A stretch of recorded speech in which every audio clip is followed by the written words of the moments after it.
Welcome back to Currently Right Now, Wife, Mom, Me. This is your host, Ariane Mayweather, and this is the third part to the in-law conversation. Monster-in-law, mom in love, daughter-in-law, villain. And in this episode, we are going to wrap up how we can resolve conflict. Conflict within our families, from being the in-law that married into and being the in-law that gave birth to the person your new son-in-law or daughter-in-law has married. So the real goal is, do you want the relationship between your son's wife or your wife's husband to work? Do you, as a mother-in-law or father-in-law, do you want to have that connection with them? Because especially if you have a great relationship with your child, how do you and the in-law make amends? How do you resolve this? And I think when you put we before me, who's important in this situation? It's the person I love. It's the person I gave birth to. For that in-law coming in, the person that married your son or your daughter, it is the person they married. That is who's important. And the children, if there are any or will soon be children, those people are the most important people. And I guess in a better way is, do you care about being right? Or do you care about the love and the family and the memories, and not feeling awkward at holidays, not feeling awkward at, school events that have to do with the grandkids, not feeling awkward around birthday parties and, Sunday dinners, and basically being okay with having conflict and resolving them. Because at the end of the day, we know, hey, we had an issue, but we're family. We love each other no matter what, and we are going to get through this. So first things first, let's talk about, what are your needs? And this is just true as a human. What are my needs as a human? Do I need respect? Do I need love? Do I need communication? What are my core values as a human? Do I value treating people the way I want to be treated? And when you think about those things, if you're mature and you understand the way people work, the golden rule should always be set and standard for everything. Obviously, everyone doesn't come from that thought process. Everyone isn't raised that way. And a lot of people are nice, but a lot of people are not kind. I'd rather deal with a kind person all day long than a nice person. And when we understand that, when we expect things of people, we're going to be let down. So I guess your expectation should not have any expectations. People are people, and they're going to people all day long with all their trauma and with all their things that they have going on inside their head and all their preconceived notions and their hurt. And the sad part about that is how you would treat another person, especially if you live with the golden rule. If you're kind and you only have the best interests at heart, everyone doesn't move that. Some folks have a lot of trauma, whether it is via their childhood or the trauma and is so self-induced because of their anxiety and they're living in the future of the unknown. They put that off on others. So you have to understand that. You have to first understand, okay, I live this way, I move this way. I don't have ill will towards my new in-law coming in. I want them to get along with everyone in this family. I am the wife, I'm the mother, I'm the father, I'm the husband, and this is my child. I need my new daughter-in-law, son-in-law coming into this. I need them to understand that they are family, no matter what, and that I love them, and I love the children that they've helped bring into this world. So let's look at a few articles and figure out how we can resolve conflict if there has been any. So I'm looking at an article from focusonthefamily.com, and it talks about managing conflict within in-laws. So this is by Ginger Kolbaba. And this was done March 19th, 2024. So it starts off with a quote. You just don't marry your spouse, you marry their family, and that can be difficult. Learn how to set healthy boundaries and love your in-laws. So with that being said, conflict. For many people, conflict with in-laws is guaranteed almost as much as death and paying taxes. Very true. As newly married couples quickly discover, you don't just marry your spouse, you marry their family. That means you need to figure out how to manage conflict in a healthy way that honors all parties. Here are some tips that help handle clashes when they arise. So, set clear boundaries. I've said this if you've listened to any of the other episodes. I am big on setting boundaries. It's like fences. Fences make great neighbors. Boundaries make good people. It just is what it is. One, you have a set standard of how you carry yourself, what you expect of yourself, what you expect other people. I know I just said you shouldn't have expectations of others, but I think if you set an expectation with how you handle yourself, 9 times out of 10, people will rise to that occasion. And if they don't, you know how to put them. So when you have a family, and let's say that they are, within a certain mile radius, or even if they're 30 minutes away, if that individual is single, prior to them getting married, as a parent, you do the drop in and drop out. Just like most kids, they come over unannounced. They usually have keys. They barge in, they go through your refrigerator, they do all that. Now, if you have a parent who tends to have a key, show up unannounced, but that is their thing with their child. Like, I come in. I feel like the newly married couple should set that boundary. If that bothers the new person coming in, if they're like, hey, your mom has a key or your dad has a key, I got home, they were here, I don't like that if I'm paying bills. I also do believe it's probably wise, if you're coming into a situation together, if you can possibly get your own home or own apartment together versus that person moving in.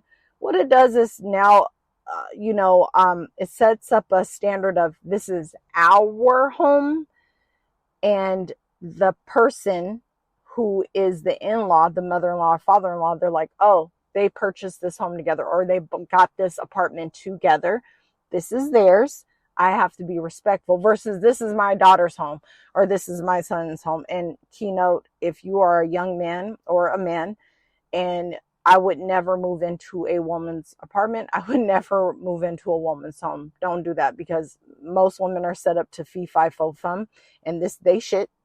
And you and my stuff, you and my house, don't ever do that as a young man. If anything, have the woman move into your stuff, or you all get something together with both of your names on it. And if you can, and that person is paying the rent or the mortgage, and they can show for it, just because it sets a precedent as a man. As a man, you want to establish who you are, and you want that respect. Okay, let's get back to the conversation. So in this, on this website with this article, they give a story. Matthew's mother lived 5 minutes away from Matthew and his wife, Lily, so she would often drop by unannounced. One day, Lily was in the middle of cleaning for a party she hosted later that evening. Rather than communicate clearly to her mother-in-law that she was busy, she sat and fumed during the visit, feeling overwhelmed and stressed. Afterwards, she complained to Matthew. They decided to unite in their decision. They both communicated to his mother that she would need to phone or text before coming over, and that next time it happened, Lily didn't express her frustration. She simply explained, I love that you want to drop by. Unfortunately, now isn't a good time. But how about if we get together later this week for a visit? If your in-laws are behaving in a way that doesn't work for you, don't up the conflict level by having a tantrum. Girls, ladies, listen, I gave birth to the queen of tantrums. All my girls love to throw tantrums. I do it in such a subtle way. I don't think I've ever met a woman that does not throw a tantrum. Like, it's innate in us. We have little ways that we do them. It's not healthy. We think it's funny when they're 3 or 2 or 4 or 5. It's quite something to see a teenage girl throw a tantrum, let alone a grown woman. It is embarrassing. And I've had to catch myself at times when, I'm having a tantrum, and I do it in ways, but it's not cute So let's just own it and recognize it. So, anywho, like they said, in-laws are behaving in a way that doesn't work for you. Don't up the conflict level by having a tantrum. Instead, communicate with your spouse and work together to set boundaries. And then together communicate with your in-laws and keep those boundaries. Remember, their opinions are just that. Their opinions. Their opinions. So let's pause and let's go back a little bit. The setting the boundaries. Oftentimes, we as parents, we have these kids and we don't know what it's like when our kids set boundaries. But we often, more likely than not, set boundaries with our own children. If you're a healthy adult, you will. We set these boundaries with our kids and we tell them what they can and cannot do. Now they grow up, they're grown, they have their own space, their own home, and we just come in and we do the parent thing. We come over unannounced, we call, we do whatever we want to do, and then they get these significant others and they get married, and then we still want to do what we want to do. You can't. Whether or not that couple, your son and daughter-in-law or your daughter-in-law and son, maybe they don't care. Maybe you have such a chill daughter-in-law or such a chill son-in-law where they're like, I don't care if you come over unannounced. Don't make me none. Maybe they don't care. But you still should. Because if you have a key to their house and they're home in the middle of the day and they're procreating or trying to, and you've walked in on that, could you imagine how embarrassing it is? Or maybe you walk in on an argument that they're having that nobody should probably be privy to. That is why boundaries are good. So in the moment your child gets married and they're grown, you should in your mind say, you know what, they're married. We know they live up the street around the block. Let me call before I come, or let me send a text like, hey, are you guys free for me to come over? I want to chat, or I'm bored. I just want to come over and hang out, or I brought lunch, or I have dinner, or whatever the case may be, or I found this at the grocery store. I want to drop this off. And give and allow them to say, oh yeah, you're fine. Or you know what, right now is not the best time. I'm not feeling well, or I'm sleeping, or I'm in the middle of work, or if they just say, you know what, mom, dad, now's not the best time. And you can say, okay, great. I have whatever it is. I'll just drop it off on the porch, or I'll save it for tomorrow. It's good for that, because then you can establish that you're not trying to be overbearing. And I think when we have these kids, they think they belong to us forever, and they belong to God, but we want to do that for them. And you want to do that for yourself, because now you are avoiding, or not necessarily avoiding, you are putting measures in place so that you can avoid unnecessary arguments about popping up and doing what you want to do. And I think what tends to happen is we have ego and we have a spirit of pride that steps in. But if you could just take a step back and think to yourself, once upon a time, you were them. You were a young couple, you were married, and if you were fortunate enough to have parents or have in-laws, you didn't want them coming over and barging in, and maybe you didn't care. And maybe your spouse at the time, didn't care. But if you did care, you want to be that person where you're like, you know what? I didn't like it done to me, so I'm not going to do it to them. I think that is the best way to move.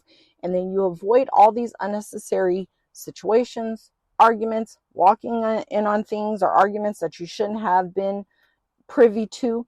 And everyone can lead a healthy life. That way, when they do come to you and express feelings or things, it's not built upon resentment of this incident prior to this. So it's always the best move. So the next statement is, remember, their opinions are just that. I know a lot of people have a hard time with that. You got to get really good at just ignoring people. What is the saying? Opinions are like a-holes. Everybody's got one. It's the truth. Everybody has an opinion. It doesn't matter. It's just that. So here's another little story. Joy and Steve were grateful that Joy's parents loved spending time with their 3 children, but Steve dreaded the continual parenting tips Joy's dad gave him. It felt like he thinks I'm doing everything wrong, Steve complained. Many in-laws like to freely share their thoughts, but it helps to think of their opinions as different, not right or wrong. Remembering that you don't have to agree, follow, or argue about them is also important. They're simply opinions. Now, my mother was great at this. She still is. She has an opinion and she thinks she's right. And she doesn't care if you disagree with her. She thinks she's right because guess what? Can't nobody outmother her. Nobody can outmother her. Nobody can outwife her. She's been doing it since the dawn of time. That's great for you. And that's great for the time and the age and when you raise children. That is not great for right now. That is not great for me and my personality or my husband's personality or these kids. So it sounds good when you say it out loud. It does. It sounds good. But I don't care how you feel or what you think. And you don't even have to say that out loud. And you can't. The problem is I think we want to stop people from sharing their opinion and we want to feel like, well, I'm not sharing my opinion. Why are you? Everybody ain't you. And people will share their opinion, unsolicited or not. They're gonna. And I mean, you see strangers do it at the grocery store all day long. You have these Karens, whatever color they are, and they will intervene and they will share their opinion on you, depending on what you're doing with your kid. And it is almost kind of like, who the F are you? Like, lady, I will slap the dog out of you. Mind your business. But at the same time, when it comes to our parents, we know they mean well. So I think if you could just kind of take a step back and you're listening to them and you're saying, okay, this is coming from a place of love. I know you think you're right. But, it is what it is. Because the moment, you are kind of ignoring them and their quote unquote opinion and you're more so like, I do what I want to do, people eventually hush. Or they'll, like my mom, they'll run their mouth and they're not going to hush, but it doesn't matter. You do what you want to do. So if you can kind of move through your life like that and just ignore the opinions and don't take anything personally, it does help. And parents, you're giving your opinion freely and then you're getting offended when it's not taken. I mean, you kind of had it coming because you should just hush and let them raise their kids. It's different if someone comes to you and they ask you, what do you think about this? But even in that, if you're being asked, what do you think? And you give your opinion, that does not mean they have to follow it. They don't have to. So just kind of remember that. Now, here's another statement. So make every effort to be kind. And I said this earlier.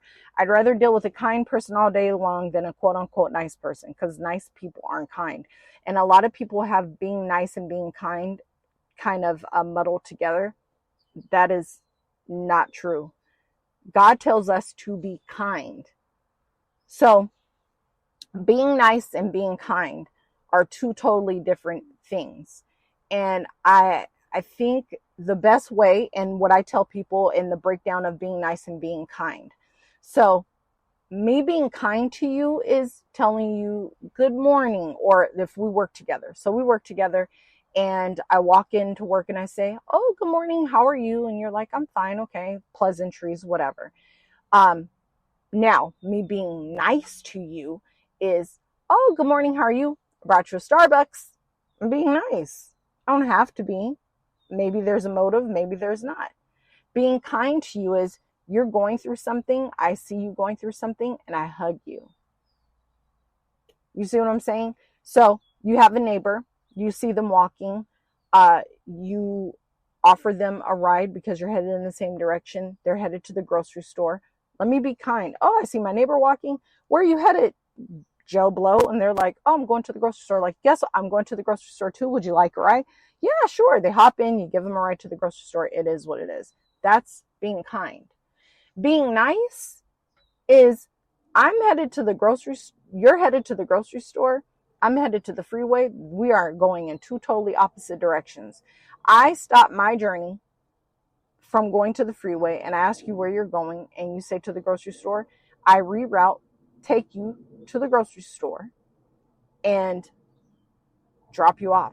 I'm being nice. I don't have to be. I'm being nice. I just went out of my way. I'm being nice to you. I don't owe you nothing, but I'm being nice. We owe people kindness, because we want people to be kind to us. So make every effort to be kind, if possible, so far as it depends on you. Live peaceably with all, says Romans 12:18. This is especially true as it relates to in-laws. It's always best to remember that they play a significant role in your spouse's life. So even if they are difficult to get along with, they still deserve respect. Going into a conflict with metaphorical guns ablazing is not going to win any battles. That means you may need to bite your tongue at times. And when you don't need to speak, ask yourself, will my words honor this person? Be kind in your interactions. Such kindness will help pave a smoother road toward getting along and even appreciating one another. Now, let's think about this. Let's say feet have been stepped on. Issues have already happened. Now, the way we can resolve this is if we sit down, maybe possibly have a mediator, and everyone speaks their piece. At the end of the day, you can't change the past, and people's feelings get hurt. And sometimes people get offense and take offense to things that they necessarily shouldn't. And if you are married to someone and their parent and them have conflict, somehow or another, you find your way in it. I don't like to do that, because at the end of the day, I'm thinking, yeah, me and you are one. If we're going by the biblical stance on marriage, me and you are one. We should be married together for forever. You and your mom or you and your dad have a conflict, I'm not getting in that. Like, I'm not. I mean, I can assist in you, talking to you about what took place and how you can maneuver and circle around the drain, and maybe how we avoid this and how we get back to the place we were, and offer my opinion if you want it. But I'm not gonna bear arms with you and link up and be like, yeah, F your mom, F your dad. No, I'm not doing that, because y'all are, that person brought you in this world. More than likely, y'all are gonna get over it. Now, if it's gotten physical and ugly and we need to set other boundaries where it's like we're not dealing with them anymore, okay, that's fine. And then if there are children involved and something terrible has happened, that's a different story. But we're talking about healthy, natural conflict that arises between humans. I'm not getting in the conflict with you and your mama or you and your daddy. Like, I'm not doing it. What I can do is respect you as my spouse and say, okay, well, how long are you not talking to them? I can still carry on. Now, if you want some, they can't come over here type mess or whatever the case is, maybe a break is good for everyone. Maybe we take a break. However, we got to find a resolution. We need a resolution to this so we can get back on one accord, because at the end of the day, I need my parents, you need your parents, and we need each other. And if we have kids involved, they need their grandparents. I don't care how anybody feels. You think you got it all, and you could be grown as shit, and you could be 45 years old. At some point in time, you're going to need your parents. At some point in time, you're going to need your kids. I don't know why people go through this world and go through life and think that they don't need anybody. It's quite insane. It's one thing if you've been on your own and you are, an orphan or whatever, and you don't have anyone. But 9 times out of 10, you have friends and you lean on those friends. And it's okay to lean on people. It's not okay to take advantage, but it's okay to have relationships where you cultivate this environment where when you need me, you call me and I can be there for you. So managing conflict, resolving conflict is always best. Sometimes it could be a few months before we could get back on track, but the goal should always be we over me. It should be, you know what? I have messed up, whatever party this is. I got to fix it and come to it with a real, genuine, and sincere apology. I did this. I messed up. I want to fix it. Now, the same goes for the person. You got to learn to accept apologies. And you know what? You don't have to. Let's do that. You don't have to. But if this involves your spouse or this involves your child, it's going to be hard on everybody if you don't. That doesn't mean you have to go back to the way things were. You just find a new way to all go along to get along.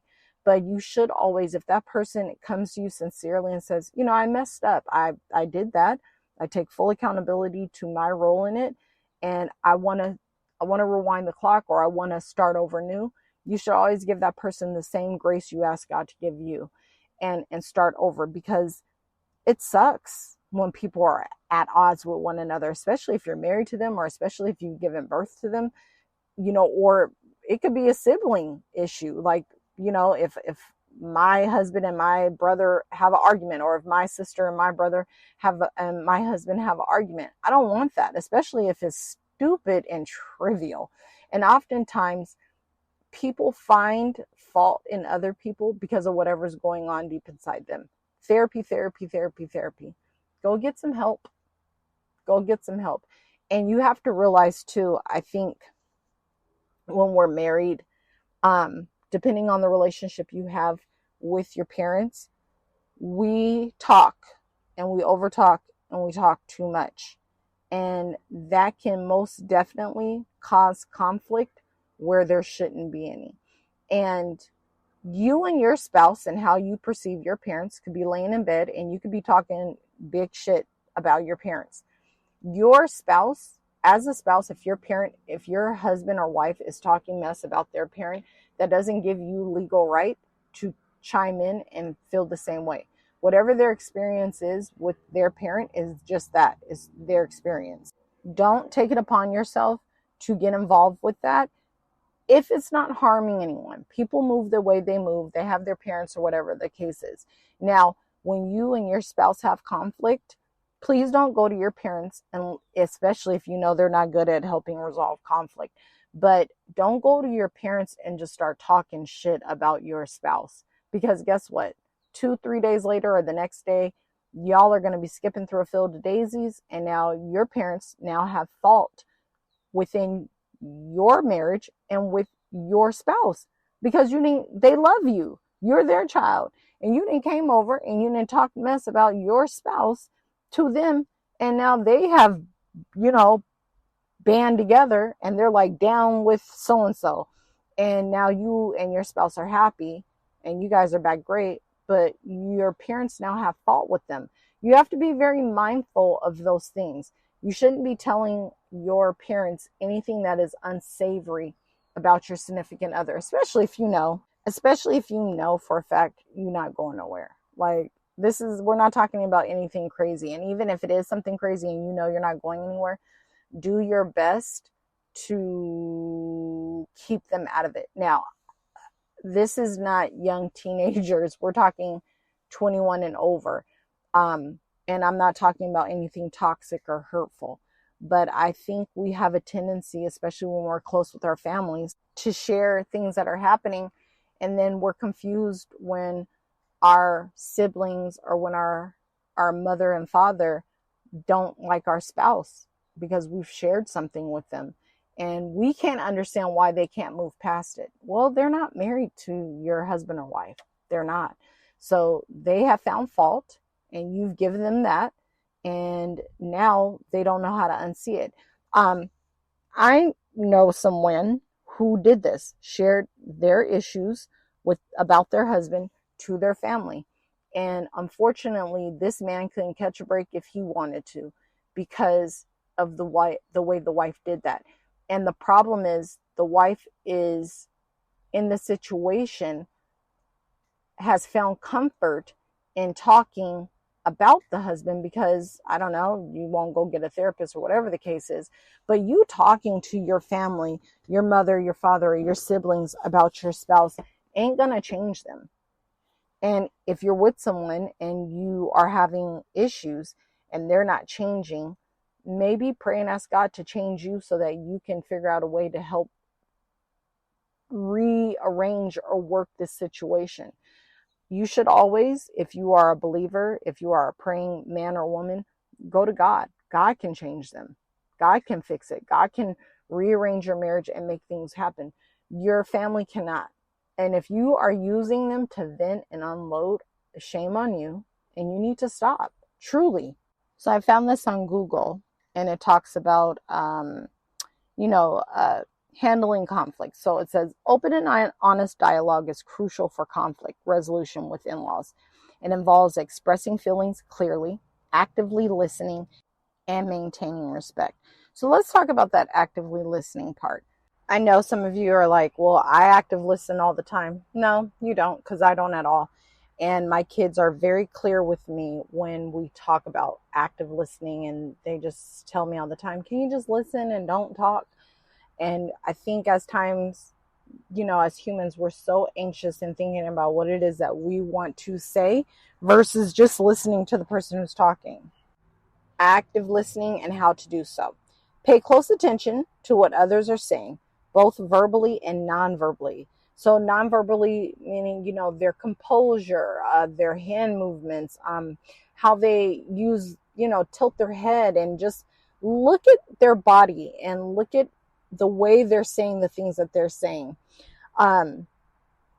Reflect back on what you hear to ensure understanding and validate their feelings. So someone is upset, they're telling you how they feel.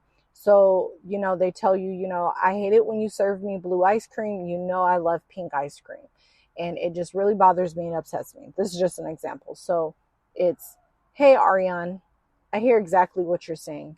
You're telling me I always serve you blue ice cream when you specifically ask for pink ice cream. And that bothers you. And I hear you. I understand what you're saying, and I apologize. Other than not serving you blue ice cream, what are other things I can do so that we can understand one another, so that I'm not trying to upset you? That is how you active listen. You hear what they have to say, use their name, repeat it back to them, and then offer, what is it now that you like me to do? I hear where you're coming from. How do you want to fix this? So establishing ground rules. Set clear expectations for respectful and honest communication. Encourage individuals to express their thoughts and feelings without interruption. Hey, Ariane, I am here to talk to you. You've expressed that you're upset about something. I want to hear what it is that you have to say. I'm not going to interrupt you. Can you please share with me? As long as that person isn't dropping, I guess if you cuss when you talk, not in a way where it's like you're cussing at someone, but you tend to use cuss words. I do a lot, working on that forever and a day. Ashanti likes to remind me I have 50 cents in the cuss jar. But anywho, as you're talking and you're expressing yourself and just keeping it on what the issue is. This happened. I didn't like the way that it made me feel. I didn't like it. Now, empathy and understanding. So recognize that people's perspectives are shaped by their own experiences and emotions. Try to see things from their point of view, even if you don't agree. If someone did something or something occurred and happened or y'all talked, I don't have to agree with the situation. I don't. But I do have to respect you in the moment because I do love you. If there is love there and there's a relationship there.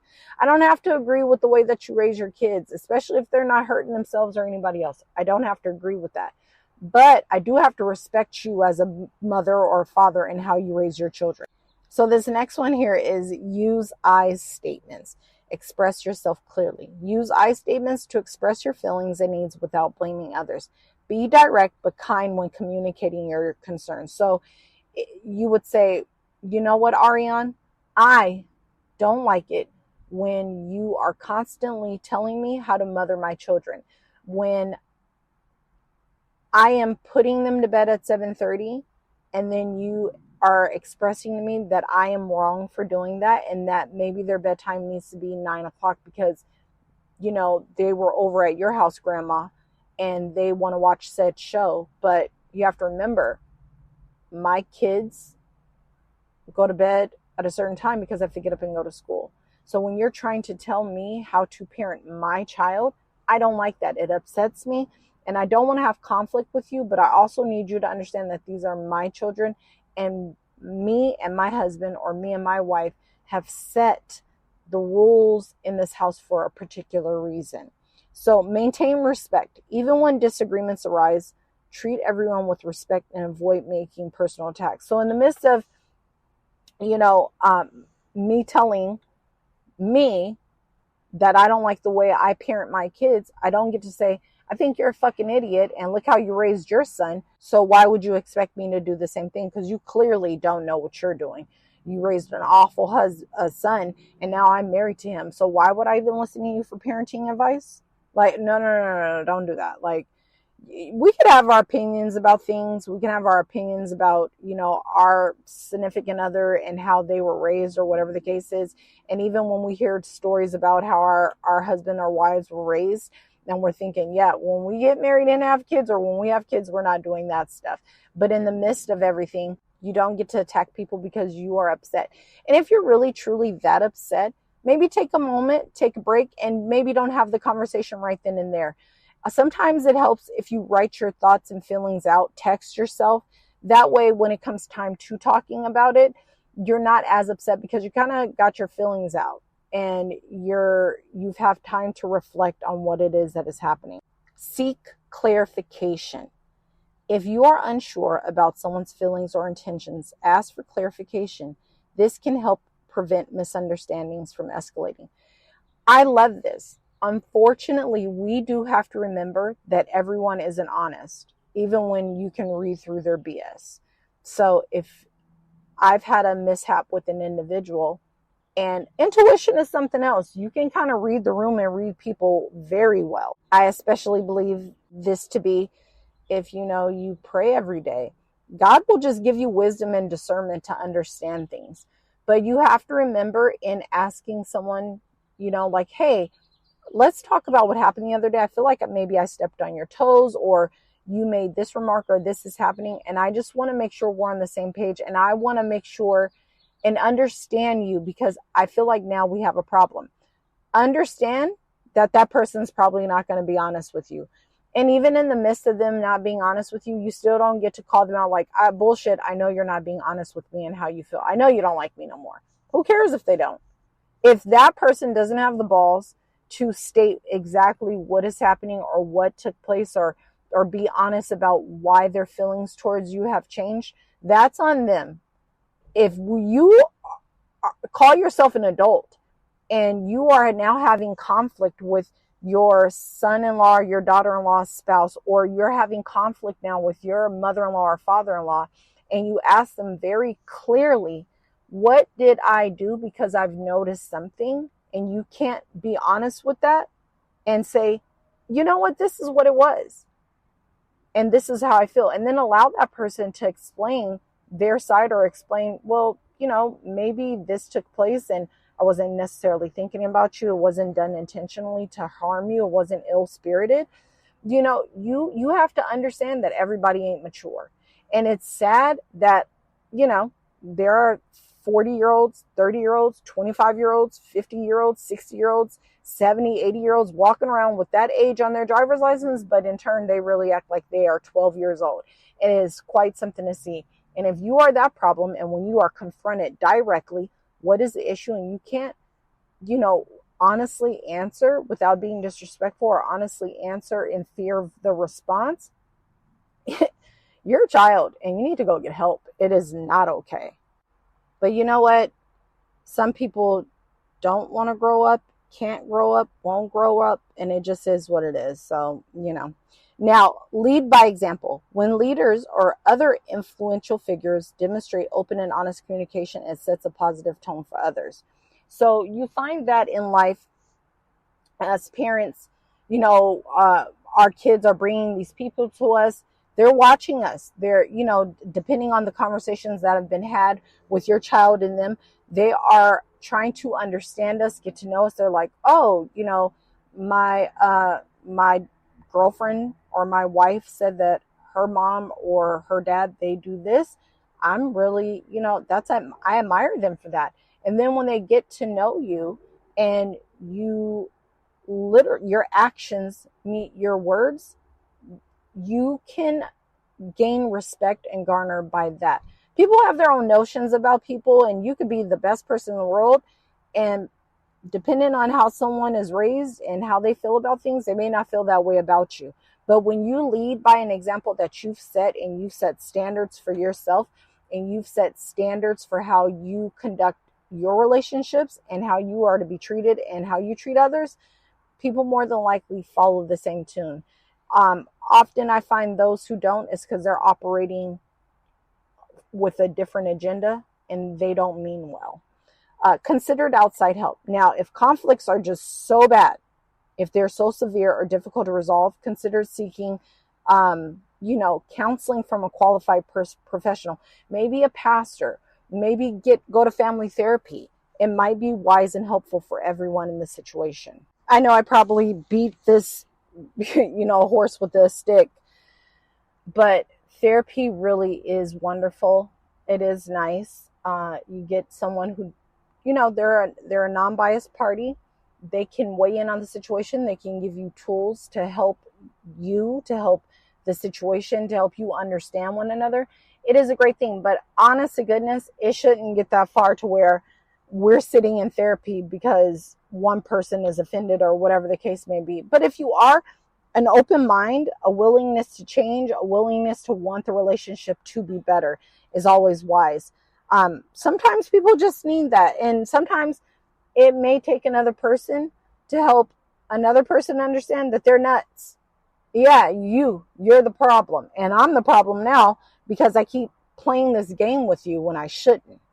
So be flexible and willing to compromise. Not every conflict can be resolved perfectly, but being open to compromise and finding solutions that work for everyone can strengthen relationships. And at the end of the day, that's all it really matters. That's all that matters.